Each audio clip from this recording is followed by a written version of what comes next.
نحمده ونصلي ونسلم على رسوله الكريم.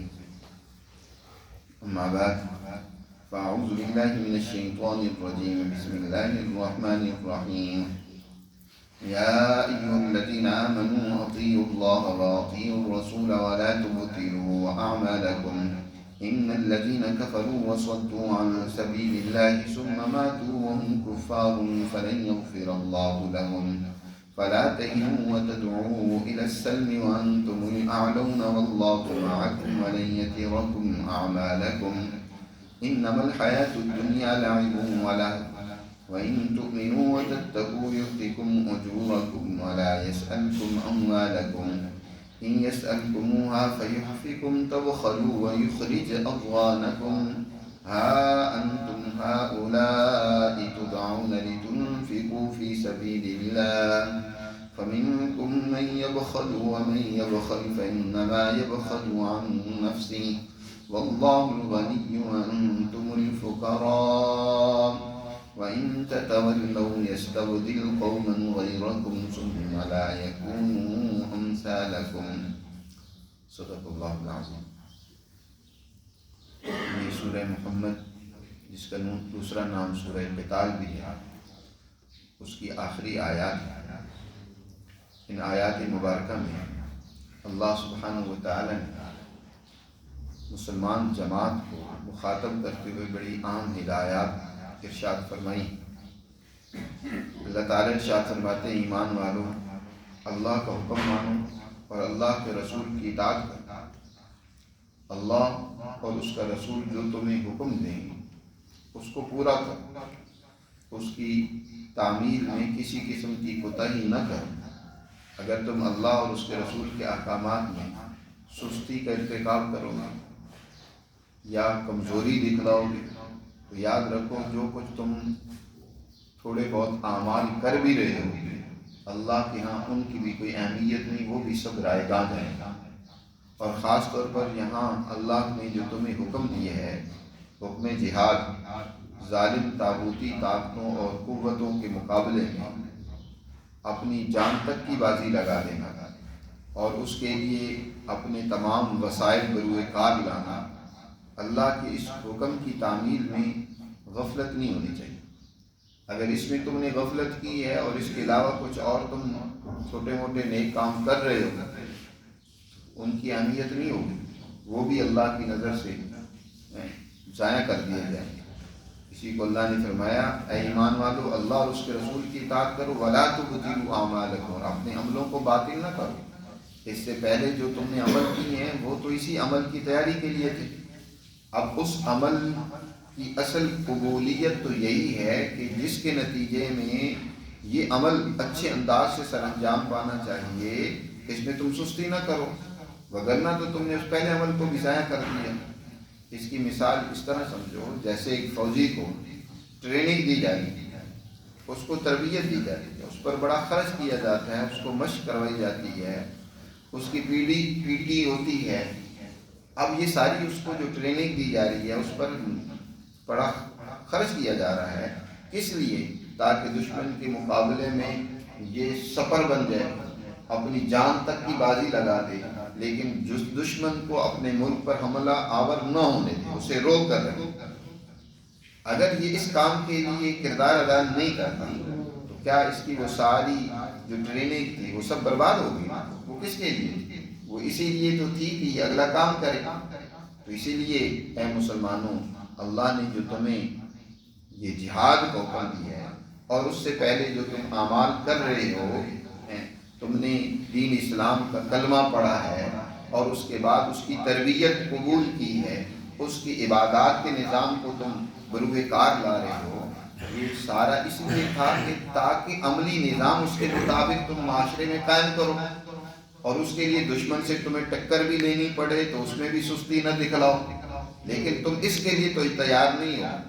یاد رکھو کہ تمہارے پہلے اعمال بھی حقارت چلے گا. اپنے ان اعمال کو ضائع نہ کرو، ولا تبطلوا اعمالکم. اور ان اعمال کو ضائع کرنے کا جو اصل سبب ہوتا ہے اس کو بھی قرآن نے آگے بیان کیا ہے. وہ دنیا کی زندگی، عیش و عشرت، وہ دنیا کی مال و دولت ہے.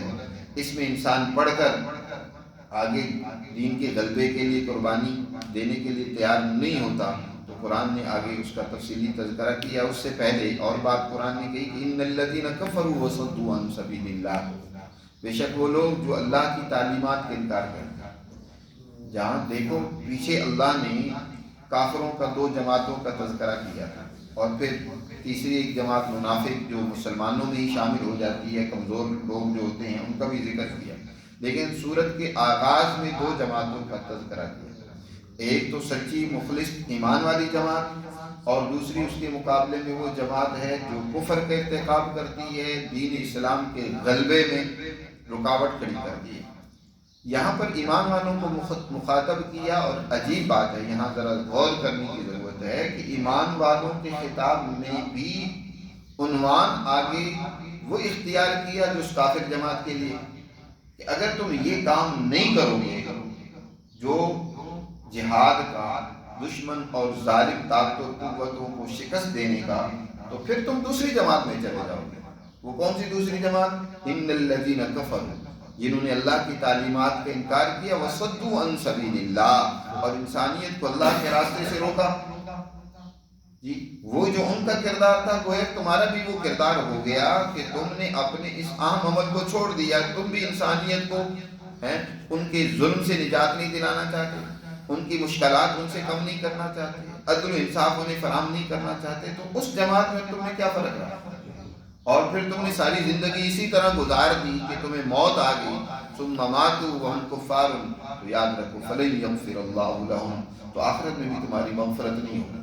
دنیا میں تو تمہارے اعمال اکارت گئے، لیکن آخرت میں بھی تم نے یہ اتنا بڑا گناہ کیا، جرم کیا، کہ یہ تمہیں اللہ کی مغفرت سے معروم کر دے گا۔ فلن یغفر اللہ لهم، آگے پھر خطاب ایمان والوں سے، اس لیے یہ درمیان کی جو آیت ہے ان الذین کفروا وصدوا عن سبیل اللہ، اس کو پہلی اور بعد کی آیات سے ملا کر سمجھنے کی ضرورت ہے۔ اگر ان سے ملا کر نہیں پڑھیں گے تو پھر بات صحیح سمجھ نہیں آئے گی۔ یہاں اس ایمان والی جماعت سے کہا جا رہا ہے کہ اگر تم نے یہ کام نہیں کیا، یعنی دین کے غلبے کے لیے قربانی نہیں دی، اور یہ بات میں نے پہلے کہہ دی تھی، بتا دی ہے کل بھی درس میں، کہ دین کے غلبے کے لیے کوشش ہر ایک مسلمان پر لازم ہے، اس کی نوعیت الگ ہوگی۔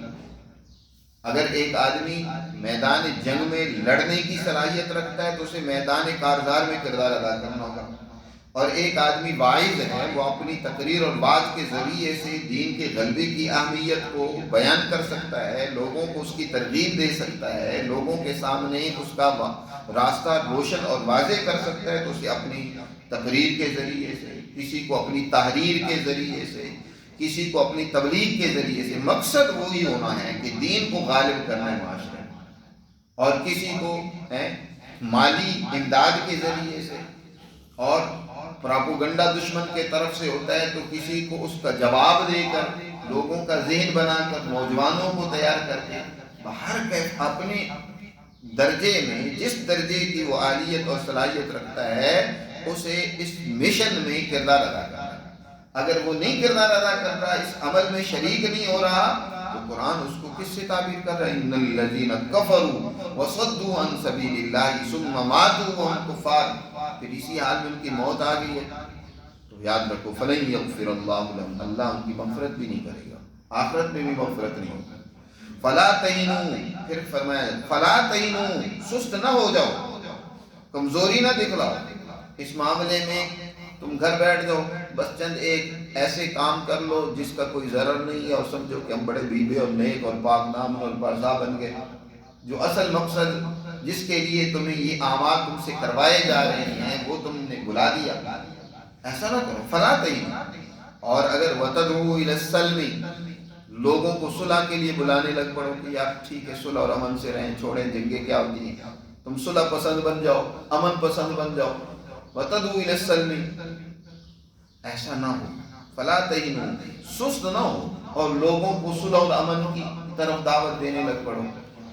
وتدعوا الی السلم، اس کے شروع میں بھی لا معروف ہے، یعنی لا تدعوا الی السلم، لوگوں کو صلح اور امن کی طرف بلاؤ۔ یہاں اس بات کو بھی سمجھنے کی ضرورت ہے، دین اسلام جو سب سے بڑا امن کا داعی اور علم بردار ہے، انہیں کہا جا رہا ہے مسلمانوں کو کہ ایسا نہ کرو کہ تم لوگوں کو صلح کی طرف بلانے لگ پڑو. جی مطلب یہ ہے کہ ظالم طاغوتی طاقت تمہیں کچلنا چاہتی ہے. تم کہو کہ نہیں نہیں یار ہمارے ساتھ صلح کر لو، امن کا معاہدہ کر لو، تو وہ تو تمہیں تہس و نہس کر دیں گے. تم بزدلی دکھلا رہے. جی یہ مطلب نہیں ہے کہ مسلمان امن پسند نہیں ہے. دنیا میں امن کے لیے ہی تو وہ جان قربان کر رہا ہے. وہ انسانیت کو امن ہی دلانا چاہتا ہے. قرآن میں دوسری جگہ پر اللہ نے فرمایا وَإِن جَنَحُوا لِلسَّلْمِ فَاجْنَحْ لَهَا وَتَوَكَّلْ عَلَى اللَّهِ. اگر وہ اپنا پہلو صلح کے لیے جھکائیں تو پھر تم بھی جھکا دیں. لیکن تم پہل نہ کرو کہ تم اگر پہل کرنے شروع ہو جاؤ کہ جی نہیں صلح کر لیں، آپ نہ لڑائی ہمارے خلاف کریں، تو دشمن تو نہیں اس چیز کو دیکھتا. اس کا تو نہ کوئی ایمان ہے، نہ نظریہ ہے، نہ اللہ کی مخلوق کے اوپر ہمدردی ہے، انسانیت ہے. وہ تو تم پر چڑھ دوڑے گا اور تمہیں لتاڑ کے رکھ دے گا، تمہیں تباہ برباد کر دے گا. تم بزدلی نہ دکھلاؤ کہ جی نہیں صلح ہو جائے. ہاں وہ صلح کے لیے آمادہ ہو جائے، وہ اپنی اس سرکشی سے باز آ جائے. تو پھر فرمایا وَإِن جَنَحُوا لِلسَّلْمِ فَاجْنَحْ لَهَا. پھر تم بھی جھک جاؤ، پھر تم بھی صلح کا اگر تقاضا ہے تو صلح کر لو، پھر صلح کرو. لیکن تم پہلے ہی صلح پکارنے لگ پڑو، وہ سمجھ جائے گا یہ کمزور ہے، جی یہ ہمارے مقابلے میں نہیں ٹھہر سکتے، ہمارے اس سے تو بہتر ہے مر جاؤ. مر جانا بہتر ہے، عزت سے بڑی کیا چیز ہوتی ہے. اب اس وقت موجودہ سنہریوں میں اگر دیکھیں جو اس وقت دو طاقتوں کے درمیان جنگ لگی ہوئی ہے، ایک طرف سپر پاور طاقت ہے، دوسری طرف ایک وہ جب سے آزاد ہوا انقلاب آیا وہ پابندیوں میں جکڑا ہوا ہے لیکن ڈٹ گیا. اس نے صلح کی رٹ نہیں لگائی. دشمن نے صلح کے لیے جھکاؤ کیا. دشمن نے اور طاقتوں اور قوتوں کو کہا کہ ان کو صلح پر آمادہ کرو. اس نے تو ہماری شہرت پر ہی ہاتھ رکھ لیا جی، اس نے تو ہمیں دبوچ لیا.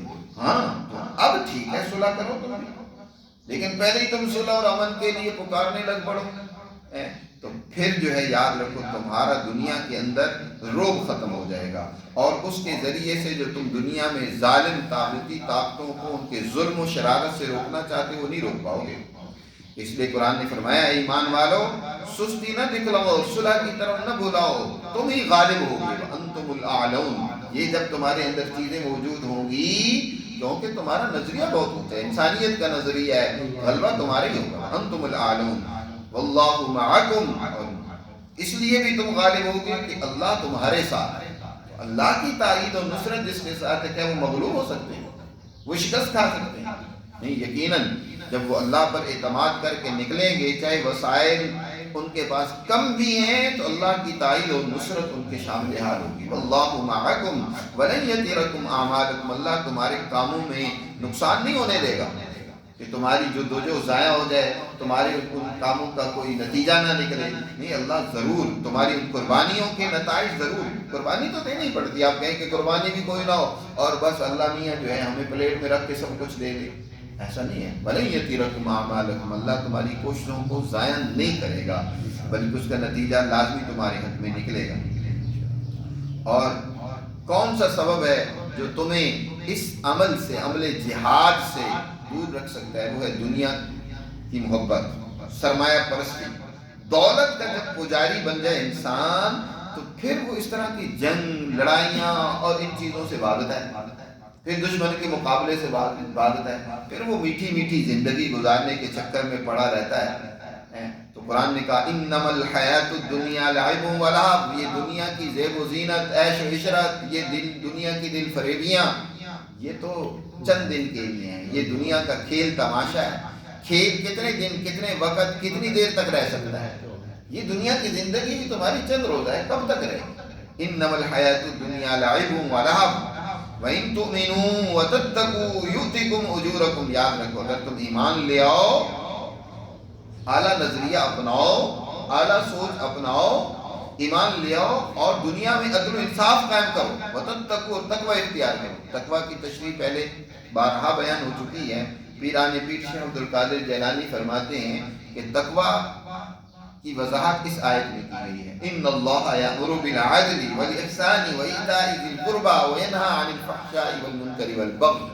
جس میں 3 باتوں کا اللہ نے حکم دیا اور 3 باتوں سے روکا ہے. اور ان میں سے سب سے پہلی بات جس کو حکم دیا عدل کرنے کا، دنیا میں عدل و انصاف قائم کرنا ہے۔ تو اگر تم ایمان لے آؤ اور تقوی اختیار کرو، یعنی عدل قائم کرو، تو یاد رکھو یؤتیکم اجورکم، اللہ تمہاری ان محنتوں کا اجر تمہیں دے گا، اس کا نتیجہ تمہارے حق میں نکلے گا، دنیا میں تمہارا غلبہ ہوگا، تمہاری عزت ہوگی، شان و شوکت ہوگی۔ اور یہ ہوا جب اس سچی پہلی مسلمان جماعت نے دنیا میں عدل و انصاف قائم کرنے کے لیے قربانیاں دیں، تو دنیا میں دین اسلام کی عزت اقتدار سیدنا عثمان غنی رضی اللہ تعالیٰ عنہ کے دور تک دنیا میں مسلمانوں کا بین الاقوامی غلبہ قائم ہو چکا تھا، مسلمانوں کی بین الاقوامی طاقت و قوت کو تسلیم کر لیا گیا تھا، دنیا میں یہ مسلمانوں کو ان کی محنت کا اجر مل چکا تھا، آگے اس کی حفاظت یا مزید اس کی تعمیر و تشکیل وہ اگلے دور میں ضروری تھی۔ اور فرمایا وَيُؤْتِكُمْ أُجُورَكُمْ وَلَا يَسْأَلْكُمْ أَمْوَالَكُمْ، اللہ تم سے تمہارے مال نہیں مانگتا کہ اللہ کو تمہارے کچھ مالوں کی ضرورت ہو، بلکہ اللہ تمہیں مال دے گا۔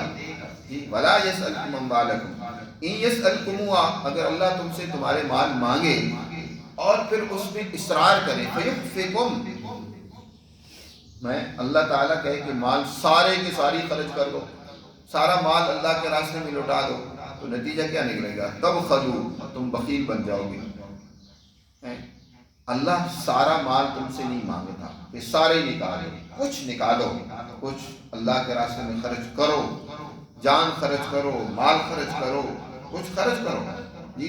اور جان بھی وہ لوگ اللہ کے راستے میں لٹائیں جو اس کی اہلیت رکھتے ہیں، پھر ان کے بچوں کی، ان کے خاندان کی حفاظت تم کرو، اور وہ اسی طرح مال جو تم دے سکتے ہو وہ اپنی وسعت کے مطابق مال دو۔ اللہ سارا مال خرچ کرنے کا اگر حکم دیتا تو سارے ابوبکر تھوڑی ہوتے ہیں جنہوں نے نبی کریم صلی اللہ علیہ وسلم کے قبروں کے اشارے پر ساری دولت لا کر قدموں میں رکھ دی، ہر ایک تو ایسا نہیں ہو سکتا جی۔ اگر اللہ سارے مال کو خرچ کرنے کے لیے کہتا تو اللہ تعالیٰ ارشاد فرماتے ہیں تمہارا حال یہ ہوتا کہ تم سارے بخیل بن جاتے، تبخل، بخل سے کام لینے نہ پڑتے، کوئی چند ایک شاذ و نادر ابوبکر جیسے ہوتے، وگرنہ اکثر تو بخیل بن جاتی جی۔ تبخلوا ویخرج اضغانکم، اور اللہ تمہاری تنگیوں کو نکال دے گا۔ اضغان، یہ پہلے لفظ بھی گزرا ہے منافقوں کے بارے میں، اس کے 3 معنی ہیں۔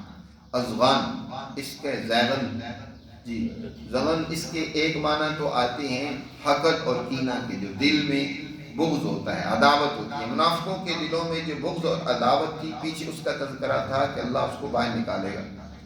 اور دوسرے اس کے معنی ہوتے ہیں مال کی طرف میلان اور رغبت، جو ہر انسان کے دل میں ہوتی ہے، مال کی کشش ہے جی۔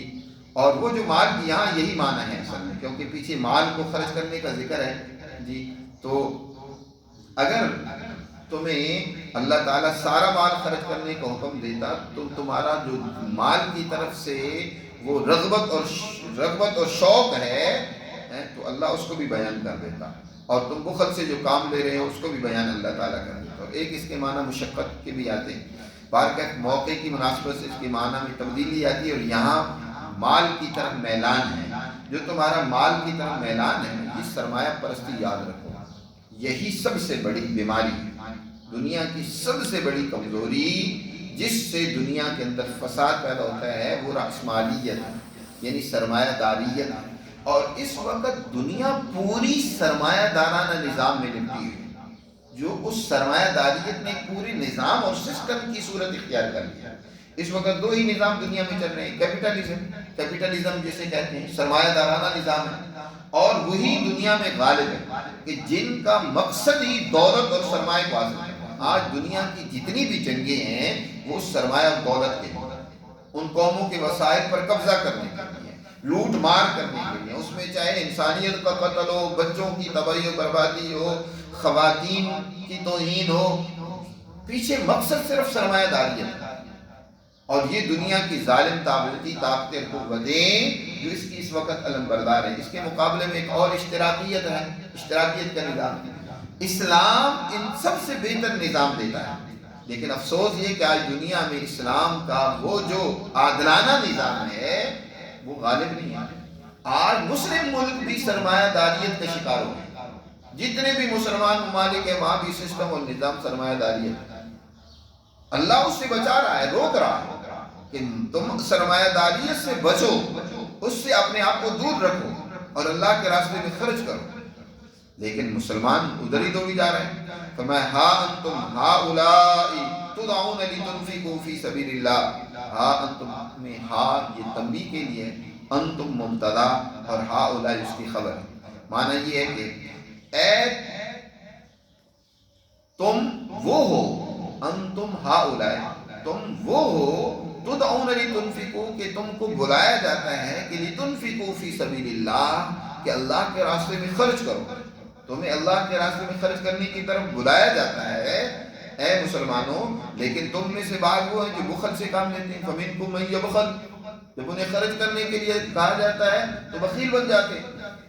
اور یاد رکھو یہ بخل، یہ اللہ کے راستے میں اللہ کے دین کے غلبے کے لیے خرچ نہ کرنا، اس کا نقصان تمہیں ہی ہوگا۔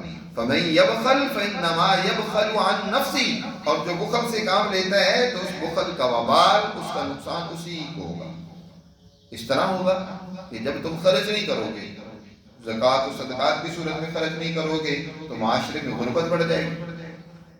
جی معاشرے میں جب غربت بڑھے گی، جرائم بڑھیں گے، جرائم بڑھیں گے تو تمہاری زندگی تلخ ہو جائے گی، اجیرن ہو جائے گی۔ آج کوئی بھی انسان محفوظ نہیں ہے، جرائم اتنے زیادہ ہو گئے کہ ہر انسان ڈرا ہوا ہے، خوف زدہ ہے، پتہ کیا ہو جائے، کس وقت کیا ہو جائے۔ وہ گھر سے باہر نکلتا ہے، وہ اپنے پاس ضرورت کا زیادہ پیسہ بھی نہیں رکھ سکتا، جو ضرورت ہے وہ بھی نہیں رکھ سکتا، ڈر ہے، خوف ہے۔ اے ٹی ایم کارڈ لے کر وہ اگر اے ٹی ایم مشین پر جاتا ہے تو وہاں بھی ڈرا ہوا ہوتا ہے، اگر اسے تھوڑے سے بھی پیسے نکالنے ہیں کہ پتہ نہیں یہاں بھی کوئی آفت نہ آ جائے۔ تو یہ ڈر اور خوف اسی لیے ہے کہ تم نے معاشرے کی غربت کا خاتمہ نہیں کیا۔ جب غربت بڑھتی ہے، جرائم بڑھ جاتے ہیں، جی تو اس لیے خرچ کرو، خرچ نہیں کرو گے، دولتیں بناتے پھرو گے، سرمایہ داریت پیدا ہو جائے گی۔ جیسے کہ آج کل کا سرمایہ دار دولت کے انبار اس کے لگے ہوئے، یہاں اپنے ملکوں سے دولت لوٹ لوٹ کر دوسرے ملکوں میں انہوں نے خزانے جمع کر رکھے۔ سرمایہ دار کی اس سرمایہ داریت کے اثرات ہیں یہاں معاشرے میں، جو آج غربت ہے، تنگدستی ہے۔ ہمارے ملک کے کون سے وسائل کی کمی ہے، لیکن مقروض کر دیا اس ملک کو، تباہ کر دیا، ایک عام آدمی کی زندگی کو اجیرن بنا دیا اس سرمایہ دارانہ ذہنیت میں، اس سسٹم کی۔ تو جو بھی بخل سے کام لے گا اس کا نقصان انہیں بھگتنا پڑے گا، من حیث القوم نقصان اٹھانا پڑے گا۔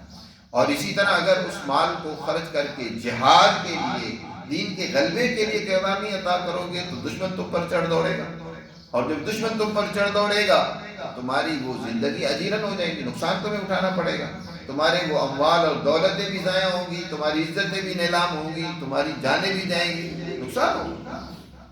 بخل کا نقصان ہے، اس لیے جب خرچ، اور یاد رکھیں کوئی بھی تحریک اس وقت تک کامیاب نہیں ہوتی جب تک مالی وسائل اس کے پاس نہ ہو۔ مالی وسائل تو ضروری ہوتی ہیں، اس کے لیے آلات خریدنے پڑتے ہیں، دوسرے اور خوراک کا انتظام کرنا پڑتا ہے، تو اس کے لیے عوام کو بھی خرچ کرنا ہوگا، اس کے لیے اپنا حصہ لازمی جہاں ضرورت ہے وہاں خرچ کریں۔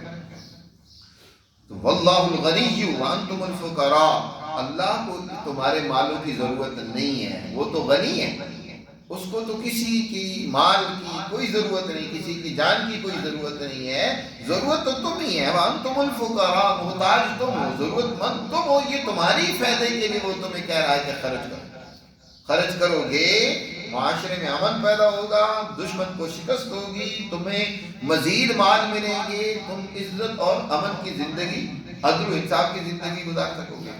اور فرمایا آگے بڑا سخت جملہ فرمایا، وَإِن تَتَوَلَّوْا، اگر تم منہ موڑو گے اللہ کے احکامات سے، اللہ کے احکامات کو پورا نہیں کرو گے تو یستبدل قوما غیرکم، اللہ تمہارے علاوہ کسی دوسری قوم کو تمہاری جگہ پر لے آئے گا۔ اے مسلمانوں، تم یہ فخر میں نہ رہنا بس ہم نے کلمہ پڑھ لیا ہے، کام شام کوئی نہیں کرنا، نہیں کام کرو گے تو اللہ تمہاری جگہ کسی اور قوم کو ہدایت دے دے گا، وہ یہ کام کرے گا۔ ایسا ہی ہوا، مسلمانوں نے دین اسلام کی تعلیمات کو سمجھا، سیکھا، اس پر عمل کیا، تو جب تک عمل کرتے رہے دنیا میں ان کا غلبہ رہا، شان و شوکت رہی، عزت رہی، اور عدل و انصاف دنیا میں قائم ہوا، امن و امان آیا۔ لیکن جب مسلمانوں میں سرمایہ داریت، عربوں میں سرمایہ داریت پیدا ہو گئی، یہ خلفائے راشدین کے بعد آہستہ آہستہ کمزوری آنا شروع ہوئی، تو پھر اللہ نے ان کی جگہ پر بنو امیہ میں کمزوری آنا شروع ہوئی تو اللہ نے بنو عباس کو کھڑا کر دیا۔ بنو عباس کون تھے؟ ابتدائی ان کا دور تو عربوں کا ہے، لیکن ان کا آخری دور ایرانیوں کا ہے کہ بنو عباس میں ایرانی شامل ہو گئے، اور اگلے دور میں دین اسلام کے غلبے کے لیے ان ایرانیوں نے کردار ادا کیا۔ دنیا میں 500 سال کے قریب بنو عباس کی حکمرانی ہے، اس میں زیادہ تر کردار کن کا ہے؟ اجمیوں کا ہے، یعنی ایرانیوں کا ہے۔ اور جب ان میں کمزوری ہو گئی اور ان میں سرمایہ داریت اور وہی خرابیاں پیدا ہونا شروع ہو گئی، تو اللہ نے ان کی جگہ پہ آگے تورانیوں کو کھڑا کر دیا، یعنی ترکوں کو۔ ترکوں نے پھر 700 سال تک دنیا میں حکمرانی کا ایک نظام قائم کیا۔